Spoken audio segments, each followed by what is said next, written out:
Assalamualaikum warahmatullahi wabarakatuh. Perkenalkan, nama saya Yulendira Utami dari kelas 10 MIPA 2 SMA Negeri 1 Kepayang. Saya akan mempresentasikan materi mengenai sumber hukum Islam. Empat sumber hukum Islam beserta kedudukannya. Islam hadir sebagai rahmat bagi seisi alam yang menuntun manusia dalam menjalani kehidupan di dunia. Selama hidup, manusia tidak luput dari beragam masalah dan kegalauan. Untuk mencari solusi pemecahan masalah, umat Islam dapat bersandar pada sumber-sumber hukum Islam yang jelas. Sumber hukum Islam yang dimaksud adalah Al-Quran, hadis, jima', dan qiyas. Al-Quran adalah kalam Allah yang berfungsi sebagai sumber hukum yang utama. Kehadiran hadis, ijma', dan qiyas bukanlah sebagai penyempurna Al-Quran.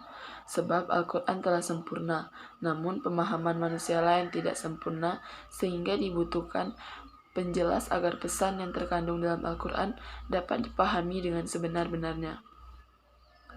Agar ilmu kita tentang agama Islam bertambah, mari kenali lebih dalam 4 sumber hukum Islam beserta kedudukannya. 1. Al-Quran. Al-Quran adalah kalam Allah yang diturunkan kepada Nabi Muhammad SAW. Dalam hukum Islam, Al-Quran merupakan sumber utama. Mengapa?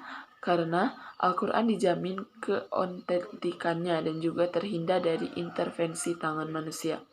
Meski merupakan sumber hukum utama, Abdullah Ahmad An-Naim dalam buku Dekonstruksi Syariah menyebut bahwa Al-Quran bukanlah kitab maupun kumpulan hukum.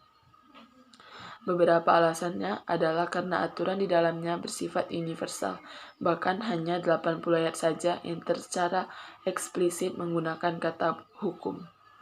Karena pembahasan ibadah dan muamalah dalam Al-Quran bersifat umum, maka diperlukan suatu penjelas.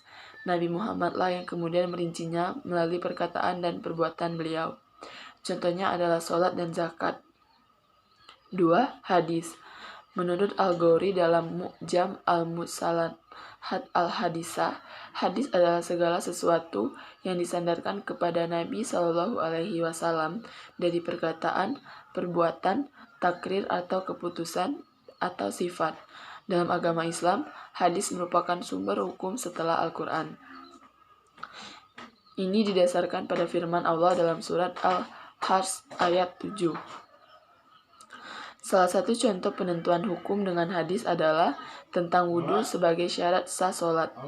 Rasulullah SAW bersabda, tidak diterima sholat seseorang yang berhadas sampai ia berwudhu.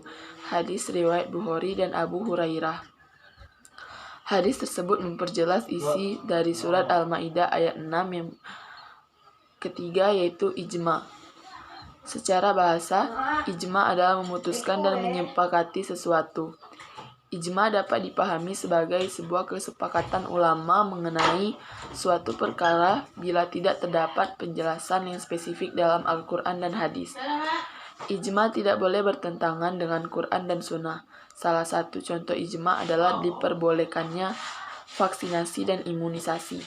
Pada masa Nabi Muhammad, ilmu kedokteran belum berkembang pesat seperti sekarang, sehingga hukum tentang imunisasi pun belum ada.